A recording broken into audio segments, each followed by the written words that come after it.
nosotros vamos en este caminar. Por ley, en Colombia se denominan personas mayores después de los 60 años y más. Es una ruta bien interesante. ¿Por qué? Porque sabemos cuándo comienza, pero no sabemos cuándo termina. Y lo digo porque tengo una paciente de 116 años. Entonces, pues bueno, ¿en qué consiste la ruta de promoción y mantenimiento de la salud en el curso de vida vejez? Sabemos que a través de muchos años utilizamos la 412 como método para hablar de PIP, promoción y Buen día, prevención. perdón, doctor. Tenemos un ¿Sí? pequeño problema acá. ¿Nos regala 5 minuticos? Es que Claro que sí. no hay audio acá. Entonces, Ah, no. ok. Vale, tú me Discúlpame. avisas, entonces me Sí, señor. devuelvo. Vale.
Hola,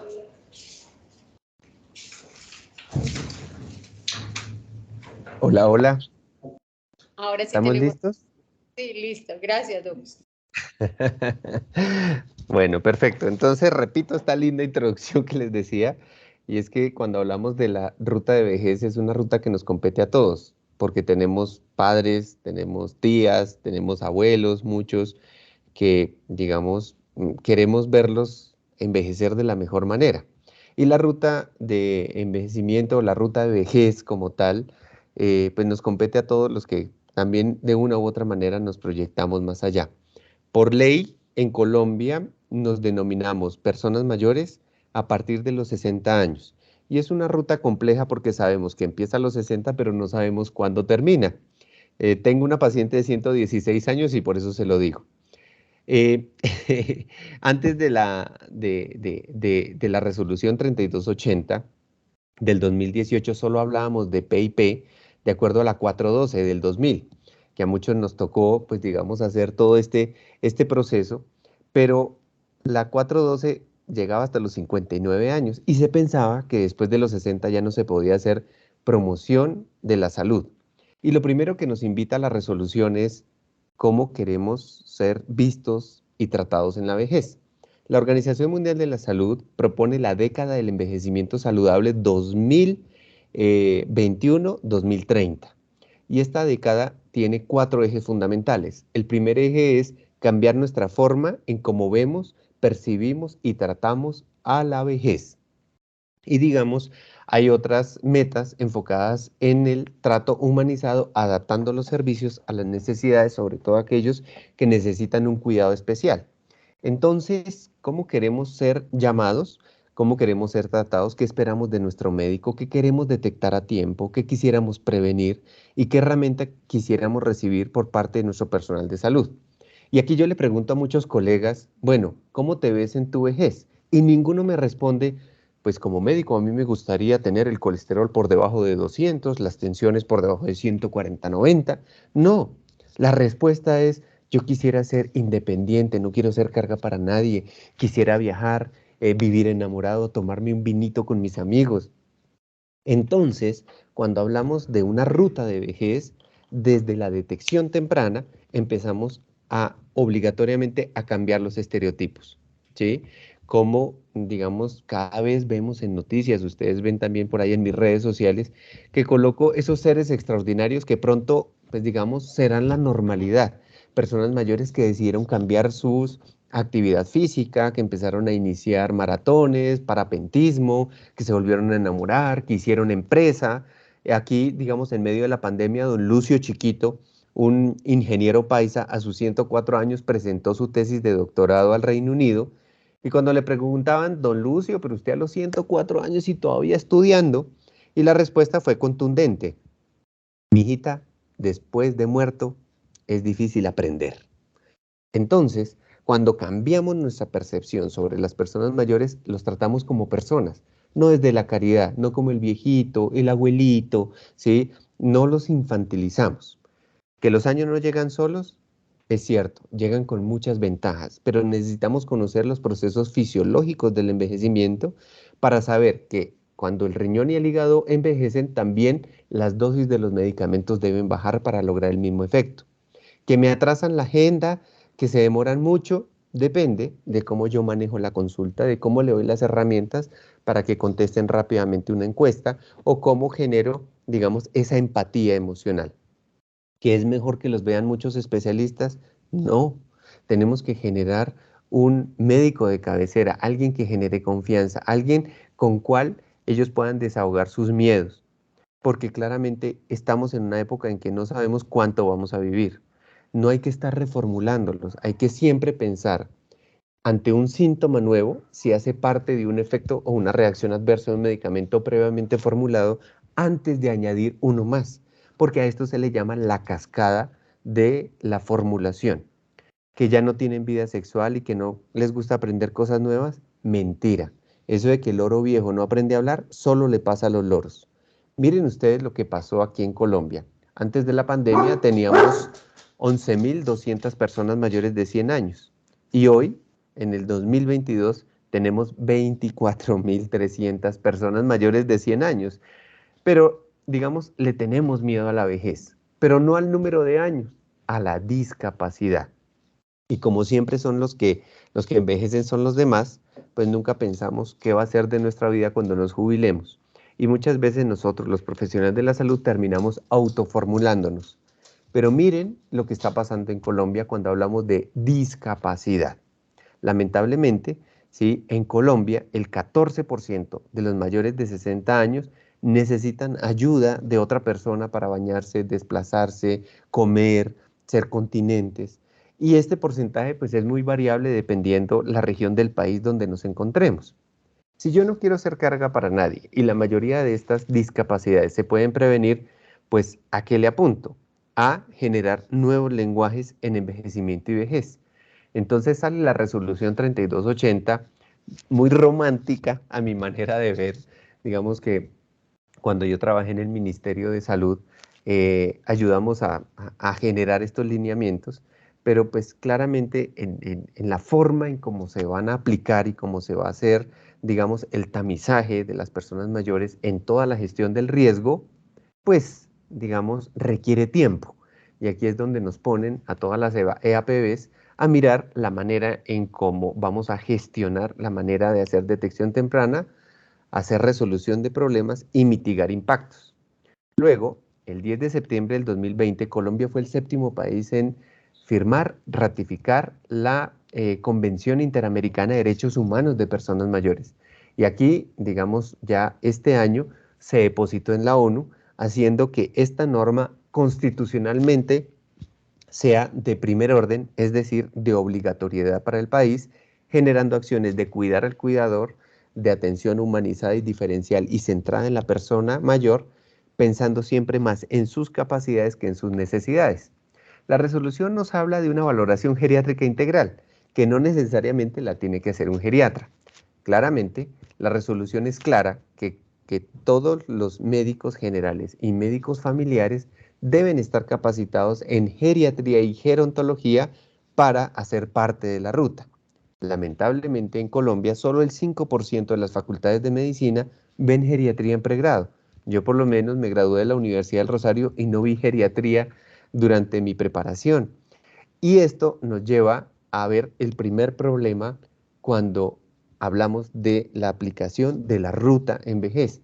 Y es que hablar de escalas, tamizajes para personas mayores, pues si no lo vimos en nuestro pregrado, no estamos familiarizados de cómo se evalúa la parte física, funcional, cognitiva, espiritual de una persona mayor. Entonces, ¿qué hicimos en CAFAM? Empezamos a hacer unos videos tipo YouTube, YouTuber, unos instructivos, unos protocolos, unas guías, para explicar un poquito en qué consiste cada una de estas escalas y a través del centro de educación, pues hemos podido ir llegando a todos los médicos y los profesionales de la salud. La resolución es clara. Cada 3 años debemos aplicar unas escalas obligatorias y nos propone unas escalas opcionales de acuerdo al riesgo.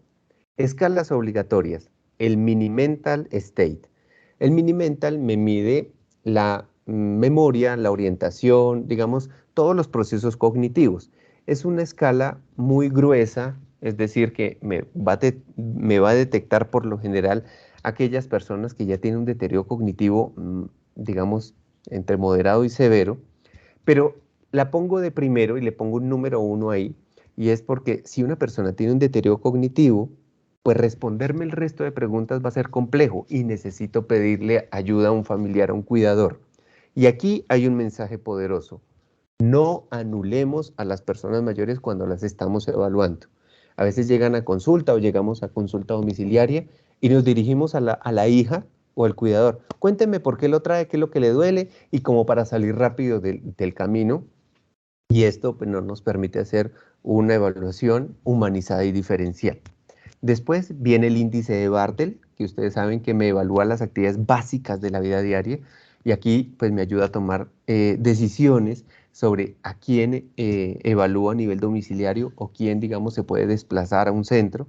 Después viene la escala de Lawton-Brody, que es para evaluar las actividades instrumentales de la vida diaria, es decir, todas las actividades motoras coordinadas que aprendí durante la vida, como manejar dinero, cómo asear mi casa, cómo tomar un servicio de transporte público y qué tan independiente soy ahí. Luego, la resolución me exige medir el índice de fragilidad. La fragilidad se puso de moda con la pandemia por aquello de escoger la última cama en UCI, pero no comprendíamos en qué consistía la fragilidad. Y hay 5 puntos para evaluar fragilidad de acuerdo a la resolución que ya los vamos a ver. Luego nos pide evaluar por médico general o médico familiar el estado nutricional del paciente. Ya no es remita nutrición, sino que debemos hacer un estado, digamos, inicial, un estado, una evaluación inicial, y ya les voy a decir por qué consideramos el mini nutritional como, digamos, la herramienta rápida, sencilla y estandarizada a nivel mundial que nos ayuda a hacer esa medición. Nos pide la resolución evaluar el riesgo cardiovascular a través del Framingham o a través de la tabla de predicción de riesgo AMRB de la Organización Mundial de la Salud. Todo depende si tengo o no tengo a la mano el colesterol sanguíneo para evaluar ese riesgo cardiovascular. Sin embargo, la evidencia científica de estas tablas solo son válidas hasta los 74 años. Después de los 75 y más, digamos que no están validadas, por lo tanto no es obligatorio aplicarlas. El Fine Risk o el Fin Risk o el Finish Risk, digamos, es una tabla que nos ayuda a predecir y a darle manejo a los pacientes diabéticos. Y por último, nos piden hacer el APGAR familiar para evaluar la situación psicosocial de las personas mayores. Este APGAR familiar es la única escala que se aplica en todos los cursos de vida. Al pie, digamos, coloqué unos códigos CIE 10, ya sabemos que vamos a entrar a los códigos CIE 11, que son bien complejos de comprender, pero digamos que entre los códigos CIE 10 es importante educar a los profesionales de la salud para que no coloquen siempre I10X y que todos salgan hipertensos, hipertensos, hipertensos. Digamos que cuando uno ve en las diferentes cortes de atención domiciliaria, por ejemplo, el por qué están siendo atendidos en atención domiciliaria, el primer diagnóstico aparece hipertensión arterial y eso pues claramente pues no es indicación de atención domiciliaria. Entonces tenemos que generar aquellos códigos que vayan en concordancia a lo que estamos describiendo. Hay unas escalas opcionales que pide la resolución, que básicamente es evaluar ansiedad y depresión con la pregunta de las 2 letras, evaluar la salud auditiva, el SRQ, que es, digamos, el autocuestionario de salud mental, todo lo que tiene que ver con consumo de alcohol, tabaco, todo lo que tiene que ver con detección temprana de maltrato, violencia, abandono, el familiograma y el ecomapa si es necesario, la sobrecarga del cuidador, que esto es importante sobre todo a nivel domiciliario, que es la escala de Sarit, y es para evaluar qué tan cansado está el cuidador y que esto impacta de manera directa en la salud de la persona cuidada y que claramente, digamos, ustedes ven ahí unos puntos naranjas que son unas escalas que utilizamos en geriatría para complementar, afinar el diagnóstico cuando hablo de depresión, ansiedad, polifarmacia, riesgo de caídas y espiritualidad, pero que claramente todo esto es según el riesgo. La resolución nos pide que cada 3 años dentro de esta ruta hagamos los tamizajes oncológicos. Tamizaje de cuello uterino, ustedes saben que entre los 30 y los 65 años, con el esquema 155, la citología, la mamografía cada 2 años hasta los 69 años, claramente con el examen clínico de mama cada año, pero aquí cada vez vemos en nuestra población colombiana y latinoamericana personas, mujeres de 75, 80 años con cáncer de mama. Entonces, digamos que hay que evaluar muy bien este tema porque la epidemiología pues ha ido cambiando, pero lamentablemente el tamizaje solo dice que hasta los 69 años. El de próstata, que es el PSA más el tacto rectal que se mantiene tal cual, cada 5 años hasta los 75 años. La sangre oculta en materia fecal por inmunoquímica para evaluar o tamizar cáncer de colon se hace cada 2 años hasta los 75 años y claramente si sale positivo se envía a la colonoscopia, la cual pues digamos, siempre hacemos la invitación de que se dejen los resultados explícitamente descritos en la historia clínica, porque a veces pues no sabemos qué pasó con el resultado. Nosotros, digamos que en esta ruta empezamos a ver todo lo que se exige cada 3 años y vemos que en los códigos CIE-10 pues no hay nada relacionado con vejez. Entonces digamos que un código propuesto para hacerle seguimiento a la ruta es el Z718, que es digamos otras consultas de promoción y mantenimiento o otras consultas en salud, donde además de lo que hablábamos, se envía un tamizaje auditivo, audiometría, ¿sí? Un tamizaje visual por optometría, consejería sexual y reproductiva, y muchos dirán, pero doctor, las mujeres después de los 60 años ya no se embarazan, pero recuerden que los hombres después de los 60 años sí siguen embarazando, entonces es importante hacer esa consejería, vasectomía, entrega de preservativos, como la población en general. Odontología cada 2 años para detar traje, para mirar, digamos, estructuras dentales. Y hay muchos que dicen, pero si el paciente es edéntulo, no tiene dientes, ¿para qué lo mando a odontología? Y es donde los odontólogos nos enseñan, pues, todas las estructuras a nivel bucal que se tienen que evaluar y que dan calidad de vida. El esquema de vacunación en Colombia está muy cojo, ¿sí? A pesar de la pandemia, no tenemos un programa ampliado de inmunización en personas mayores. A duras penas se habla de la influenza, pero sabemos que por MIPRES podemos utilizar neumococo, las dos, que es, digamos, el esquema que se recomienda por los organismos internacionales. Solo aquí en Bogotá está cubierta la vacuna polisacaria contra neumococo, pero en el resto del país no. Y digamos que dependiendo del riesgo, también pues hablamos de herpes zóster y claramente pues la vacuna contra COVID recomendada según esquema vigente. La resolución habla de 3 ciclos de educación: individual, familiar y grupal. Nosotros con el grupo de comunicaciones Salud CAFAM tenemos unos videos muy lindos e interesantes donde, digamos, en medio de la pandemia empezamos a hacer educación virtual y utilizamos temas y hemos hablado de temas de espiritualidad en la vejez, sexualidad en la vejez, derechos humanos a cuáles ellos pueden exigir, qué normatividad hay en Colombia para denunciar el maltrato, el abandono, y todo esto lo hablamos, digamos, en estos videos donde a través de los diferentes centros médicos pues se programan estas charlas y las personas pues van interactuando, van dejando sus preguntas y vamos respondiendo. Digamos que la resolución exige que evaluemos en las personas mayores los sucesos vitales, su influencia en salud, el estado de salud en relación con el trabajo, porque recordemos que muchos siguen trabajando, pero de manera muy informal, cómo gestionan las emociones. Recuerden que para una persona mayor quedar viudo, irse a vivir a un hogar geriátrico, salir de su trabajo, todo el tema del nido vacío, pues hacen parte de su impacto emocional y que esto puede generar alteraciones físicas también. Cómo tienen actitudes para promover un adecuado estado nutricional y que claramente todo el tema del tabaquismo debe ser registrado en personas mayores. Dentro del examen físico, la resolución 3280 dice, se recomienda a toda persona mayor medir pulso oximetría y evaluar el test de Lázaro. El test de Lázaro, que es el Get Up and Go, digamos, lo que me mide es el levántate y anda, y por eso se llama el test de Lázaro. Y es básicamente que se le pide a la persona que con sus brazos cruzados se levante de una silla, camine 3 metros y se regrese y se siente. Si esto lo hace en más de 15 segundos, pues esto significa que la persona, digamos, que tiene alteraciones en la velocidad de la marcha y en la potencia muscular, que es el levantarse.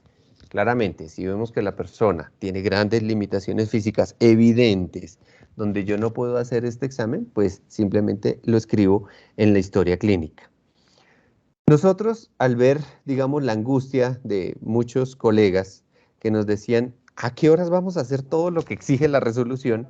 El doctor Urrego dice, hagámoslo más práctico. Y surge una idea fantástica que, digamos, la presentamos a la Secretaría de Salud de Bogotá y ellos han le han propuesto a diferentes CAPBs que sigan, digamos, el modelo CAFAM en la ruta de vejez. Y es que hagamos una preconsulta y luego una consulta. En una preconsulta, auxiliares de enfermería, el grupo de enfermería capacitado precisamente en todos estos temas, aplican las escalas obligatorias a nivel mental, funcional, fragilidad, nutrición, riesgo cardiovascular y salud sociofamiliar. Ellas aplican las escalas y, digamos, esto lo estamos haciendo a nivel de teleconsulta y a nivel presencial. Recuerden que, digamos, por ejemplo, el Minimental tiene un pedacito donde la persona tiene que pintar, donde tiene que copiar una figura, que es como una casita entrelazada. Y esto, pues claramente vía telefónica, pues no hay cómo evaluarlo. Y cuando medimos fragilidad, hay una parte que es evaluar la velocidad de la marcha y la fuerza de prensión con dinamómetro.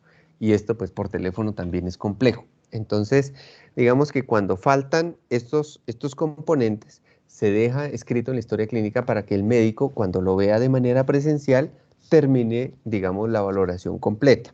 Pero básicamente a lo que le apuntamos es que en esta preconsulta se hagan todos los tamizajes que se requieren, se dejen registrados en la historia clínica y la enfermera pueda detectar de manera temprana quién necesita irse por urgencias o una consulta prioritaria o simplemente sigue la ruta con el médico general o familiar. ¿Para qué? Para que interprete las escalas, para que identifique los riesgos, para que aplique las escalas opcionales en caso de que vea que haya necesidad y que claramente empiece a generar resolución frente a todo aquello que pudo haber detectado a nivel mental, cognitivo, emocional, cardiovascular o sociofamiliar.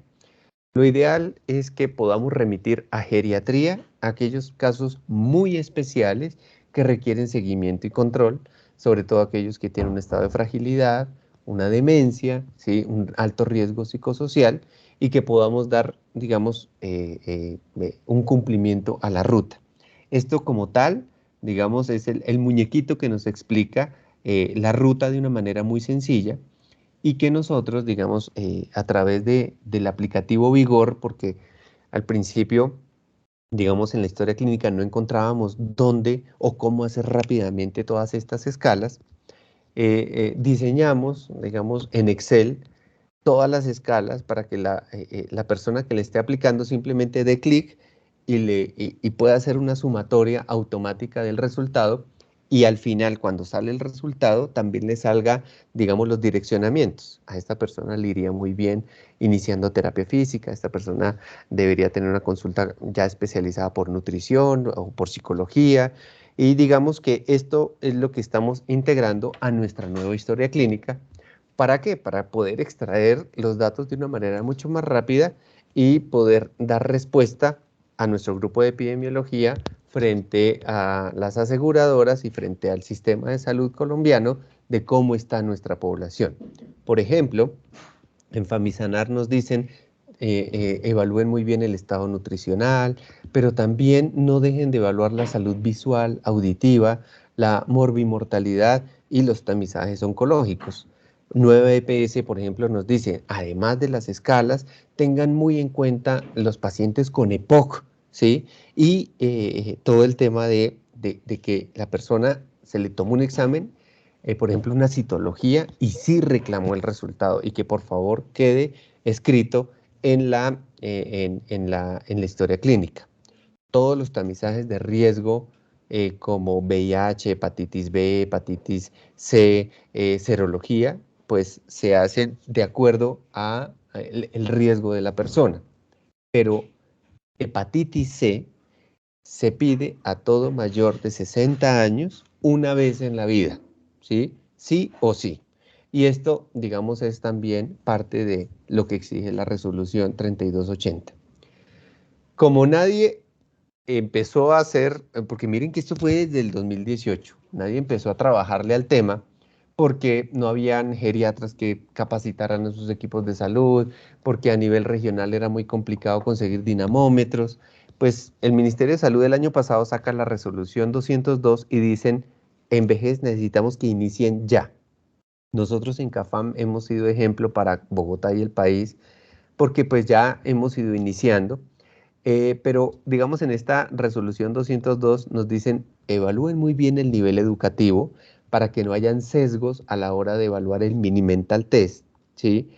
Evalúen muy bien el consumo de tabaco y hacen un énfasis en la agudeza visual del ojo derecho y del ojo izquierdo para que quede muy bien registrado la agudeza visual, si percibe, si no percibe luz, en caso de un gran déficit visual como tal. Y digamos que aquí empezamos a entrar un poquito en materia. Verdaderamente el mini mental test, donde yo evalúo la orientación, qué día es, qué fecha es, cómo se llama el departamento, cómo se llama la ciudad, me va a repetir estas tres palabras. Digamos, el mini mental test, ustedes, digamos, lo van a recibir con los insumos que enviaré después de esta presentación, pero la idea es que para evaluarlo tengo que tener esto que puntualmente en Colombia ya se validó. Primero, digamos, a la puntuación final, yo le sumo 2 puntos si la persona tiene una alteración visual evidente. Le sumo 1 punto si es mayor de 65 años o 2 si es mayor de 75. Y miren el punto de corte, cómo me cambia de acuerdo a los años de escolaridad.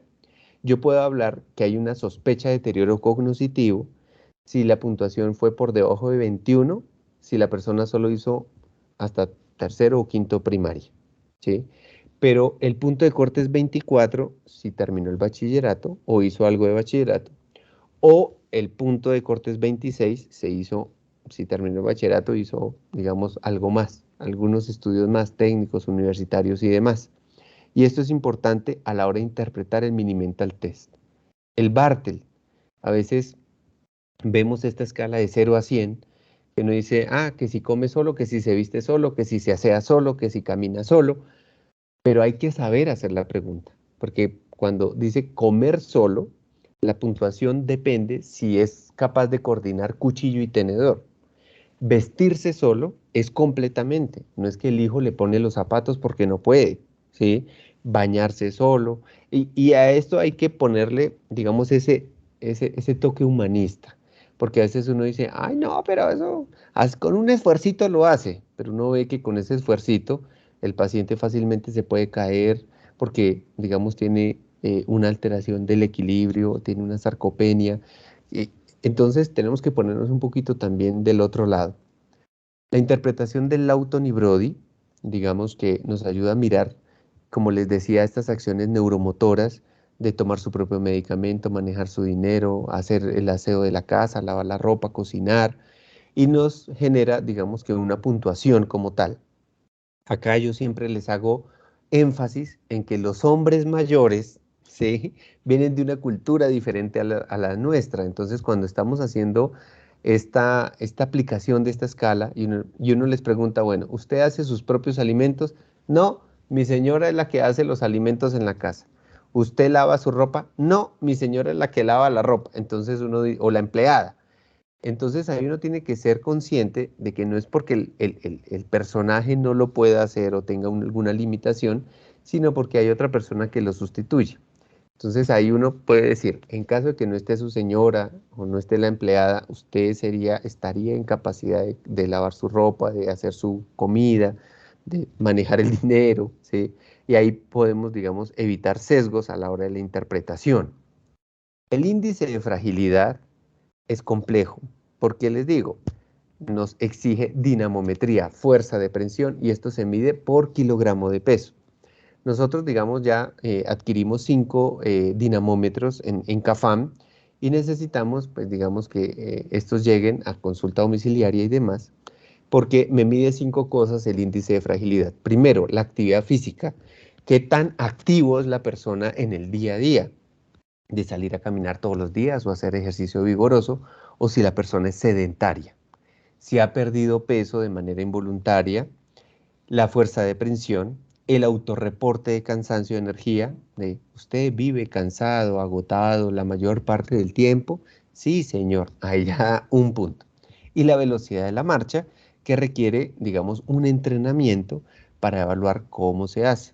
¿Sí? Digamos, en 4 metros, la persona se pone a caminar y uno dice, camine, no se tiene que parar cuando terminan los 4 metros, sino que la idea es que siga a su marcha normal.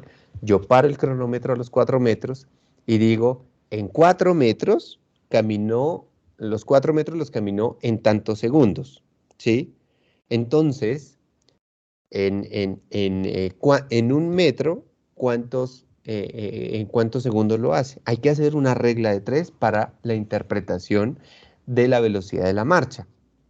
Por eso se habla que una velocidad de la marcha menor a 0,8 metros por segundo, pues me va a indicar que la persona tiene una alteración. Tanto la fuerza de prensión como la velocidad de la marcha en una persona mayor me pueden predecir el riesgo de hospitalización, fractura, ¿sí? En los próximos 6 meses. Por eso, digamos, es fundamental. Pero miren ustedes que la fuerza de prensión también, digamos, tiene unos puntos de corte diferentes de acuerdo a si es hombre, si es mujer y de acuerdo a la edad. Y esto ya está estandarizado en Colombia y ustedes lo ven ahí en rojo, que de 60 a 64 años un hombre, digamos, puede tener de fuerza de prensión con el dinamómetro 30,5 kilogramos mínimo. Si hace más, pues está muy bien. Pero miren cómo a los 85 años, por encima de 17,6 kilogramos estaría bien. En mujeres, pues de la misma manera, tiene una interpretación de la cual nosotros tenemos que evaluar porque la mayoría de nuestra población colombiana, después de los 60 años, está en un estado de prefragilidad, ¿sí? Prefragilidad es que tenga uno o dos de los 5 criterios como positivos. Si tiene 3 o más, es una persona frágil. Si tiene todos bien, pues digamos, se considera como una persona robusta, por decirlo así. La medición del estado nutricional nos dice la resolución que de acuerdo a la normatividad vigente se tiene que evaluar el estado nutricional. La normatividad vigente en nuestro país es la resolución 2465 del 2016, que solo llega a los 64 años. Y por eso, digamos, utilizamos el Mini Nutritional Assessment, que me evalúa si el estado nutricional es normal o si hay riesgo de malnutrición. Y digamos que son preguntas muy sencillas que me suman 14 puntos, donde yo veo si la persona tiene un deterioro cognitivo, si tiene una alteración en su movilidad, cómo es su ingesta, ¿sí? Si ha perdido peso de manera involuntaria, el índice de masa corporal, y esto nos ayuda, digamos, a evaluar rápidamente pues, si hay riesgo de malnutrición o malnutrición para evaluar, digamos, ya por nutricionista la intervención a seguir.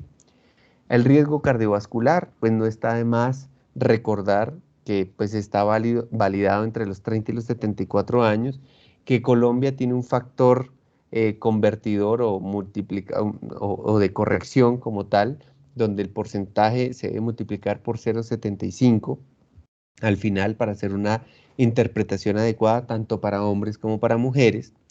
El FINRISK o el FINE-RISK, que me mide el riesgo de tener diabetes en los próximos 10 años, pues también tiene una, digamos, un instructivo que me ayuda a tomar acciones de acuerdo al riesgo de la persona. Y esto pues claramente se los pasaré para que ustedes lo puedan evaluar de una manera mucho más amable. Y algo especial, que incluso muchas nutricionistas pues no lo sabían, y es la interpretación del índice de masa corporal. Acuérdense que es peso sobre talla al cuadrado, pero en la medida en que envejecemos, después de los 65 años, se tienden a deshidratar los cuerpos vertebrales, la redistribución de grasa, la superficie corporal cambia, la misma sarcopenia, haciendo que no sea muy fiable, pues esta pérdida de estatura con, pues digamos, el peso. Entonces miren cómo en personas mayores hablamos de normopeso con un índice de masa corporal entre 22 y 27, ¿sí? Que en una persona normal, que digamos normal no, sino menor de 65 años, hablamos de un índice de masa corporal de normopeso entre 18,5 y 24,9. Y hablar de sobrepeso después de 25 kilogramos por metro cuadrado. Aquí sobrepeso en personas mayores de 65 años es después de los 27 kilogramos por metro cuadrado. Pero miren ustedes cuando hablamos de obesidad grado 1, grado 2 y grado 3 y grado 4 extrema, pues aquí sí es igual para todas las edades. Esto para tenerlo en cuenta en la interpretación. Por último, pues el Apgar familiar, donde evalúo precisamente esas redes de apoyo, esas disfunciones familiares que a veces en personas mayores juegan un papel muy fuerte y de acuerdo a las respuestas enviamos a la persona a trabajo social, ¿sí? O a psicología, dependiendo del caso. Nosotros estamos cerrando un convenio con el Hospital San Ignacio de Bogotá, que tiene el grupo de geriatría más grande de América Latina, con el fin de enviar allí a aquellos que tengan, digamos, o que necesiten una atención especializada, una depresión mayor, un cuidado paliativo, un deterioro cognitivo con múltiples cambios comportamentales, aquellos pacientes frágiles. A nivel hospitalario, digamos que tenemos en nuestra red la capacidad para atender a todas las personas mayores. El Hospital Universitario de San Ignacio en Bogotá nos ofrece pues aquellos que requieran mayor complejidad. A nivel domiciliario, digamos que ellos dicen que también prestan este servicio, clínica de heridas, hospitalización, de agudos, pero a nivel domiciliario, digamos, hay unos componentes que a mí me gusta tener en cuenta. La georreferenciación para agendar citas y procesos administrativos, las valoraciones interdisciplinarias, que pues lo ideal sería que una persona en su domicilio incluso también pudiera tener odontología o valoración por algunas especialidades, dependiendo el caso, ya sea por teleconsulta o de manera presencial, la entrega de medicamentos, que eso sería lo ideal, que llegaran a domicilio, algunos procedimientos, recolección de residuos, la teleasistencia en el apoyo a los cuidadores, el seguimiento telefónico, o vía WhatsApp y claramente pues evaluar a nivel domiciliario la sobrecarga del cuidador, el riesgo de abandono, las ganancias secundarias, donde cierto doctor que mi papá ya se está muriendo y uno ve al señor bien, pero pues es porque todos están pendientes de la herencia, los riesgos domésticos, las barreras arquitectónicas donde se pueden generar caídas, cómo ayudamos a adaptar el hogar, a hablar de voluntades anticipadas, cómo manejar algunas situaciones urgentes en casa para evitar idas innecesarias al hospital, los apoyos nutricionales, el manejo del dolor. Famisanar, por ejemplo, nos ofrece una IPS que es la UMAF, que totalmente de manera gratuita nos da todo este servicio de rehabilitación en enfermedades cardiovasculares, respiratorias, obesidad, enfermedades crónicas y desacondicionamiento físico. Simplemente pues se tiene que llamar a esos números telefónicos y agendar las citas. Esto nos ayuda a descongestionar mucho, digamos, el tema de terapia física, ocupacional, porque a veces las personas mayores utilizan estos espacios para encontrarse con sus amigos. Entonces, doctor, formúleme otras 10 terapias. Y no es tanto porque las necesite, sino porque allí ya hicieron un grupo de amigos. Entonces hay que mirar también cómo brindamos otros espacios y cómo les damos otras oportunidades para reunirse. Entonces, la cereza del pastel de nuestra ruta es que nosotros veíamos que los niños llegaban con su carnet y sus curvas de crecimiento, las embarazadas llegaban también con un carnet muy bonito, donde hacían el chequeo de sus cursos psicoprofilácticos, de su vacunación. Entonces dijimos, hagamos un carnet también para las personas mayores. Actualmente se puede descargar para rellenar. La idea es que también lo podamos tener de manera física, pero digamos, además de los datos y demás, ayuda a que las personas mayores se empoderen de la ruta. Entonces yo ya fui a odontología, nutrición, psicología, trabajo social o al programa Vital de CAFAM, ya me pusieron mis vacunas, aquí llevo el control de mis cifras tensionales, pero también hago mis compromisos con mi salud a nivel físico, mental, emocional, espiritual. ¿Sí? Que esto ayuda a que la persona se empodere de su salud. Y tiene, digamos, anexo un librillo muy bonito donde cada página incluso viene cómo manejar el mal genio, cómo dormir mejor, cómo cuidar la salud visual, auditiva, cómo reconocer los efectos secundarios a un medicamento. Por ejemplo, miren, para ejercitar mi buena memoria, ¿yo qué puedo hacer? ¿Sí? Y ahí hay una serie de actividades. Para evitar caídas en casa, ¿cómo evalúo las barreras arquitectónicas? Entonces, ¿qué tengo que tener en cuenta? Calzado y demás. Y claramente al final invitamos a las personas a que se inscriban a nuestro programa CAFAM para personas mayores, que lleva 35 años, Ahorita pues está de manera presencial en nuestras sedes CAFAM, en algunas parroquias del norte de Bogotá y de manera virtual para aquellos que tienen una limitación, digamos, en los traslados, pero que con sus cuidadores puedan mirar tips para cuidar bien las canas, cómo hacer gimnasia, yoga en la casa y que, digamos, a través de esos teléfonos que aparecen en pantalla se pueden inscribir. Este programa tiene un costo de acuerdo a la categoría de los afiliados y para particulares, pues claramente el costo es un poquito más alto, pero como ustedes saben, los servicios de nuestra caja son muy, muy accesibles y son mayores las ganancias que se tienen a nivel particular que lo que verdaderamente vale.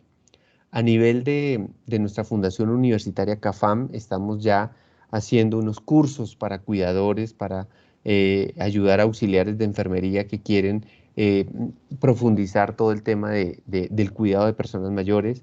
A través de la formación para el trabajo en CAFAM también estamos ofreciendo esto para familiares que quieran, digamos, ayudar a mejorar sus técnicas en el cuidado de las personas mayores.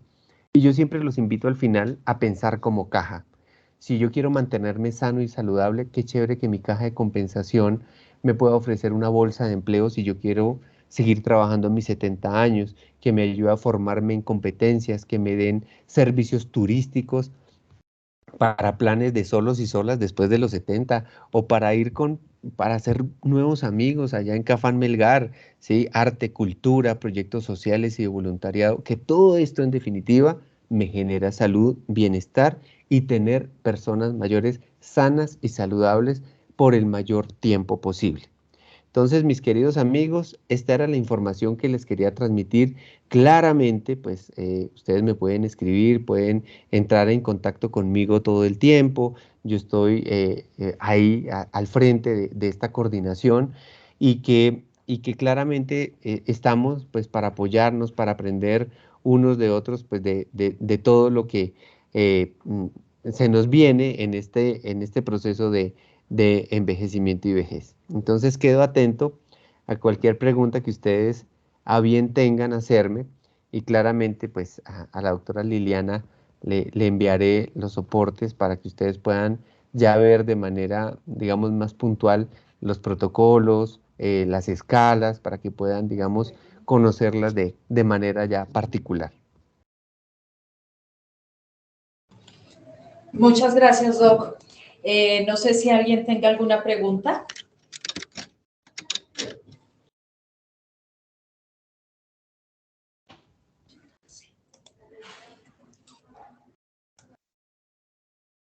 No, señor, por este lado, no, señor. No, señora. Vale, gracias. Doc, bueno, pues muchísimas gracias. La capacitación súper completa, concisa. Creo que nos ha quedado muchas cosas claras y nuevos conocimientos que de pronto no teníamos en claro. Sí te agradezco que por favor nos envíes toda la información que más podamos.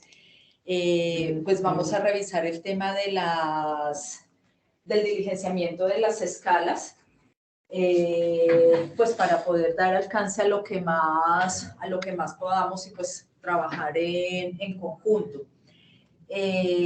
No sé si dentro de la información que tengas prevista para enviar está el aplicativo de las escalas que nos mencionaste, el Vigor. Perfecto. Sí, Listo. ahí también los enviaré. Perfecto. Y el folleto que me pareció maravilloso, súper interesante, Sí, parte de la es estrategia hermosísimo. es la educación. Entonces, no sé si de pronto tengamos posibilidad de tenerlo ya disponible en físico para hacer entrega o no. No, todavía no, porque como estamos en lo de cero papel, me han puesto muchos problemas, porque claramente el diseño y todo, pues está muy Claro. lindo, pero bueno, yo te enviaré todo y les enviaré todo y claramente estaré atento a responder Lo cualquier podemos pregunta. enviar por medios electrónicos, correo, WhatsApp, o se si, puede Así es. compartir. o si nos permiten el arte, sacamos unos para el proyecto que tenemos de promoción y prevención. Claro que sí.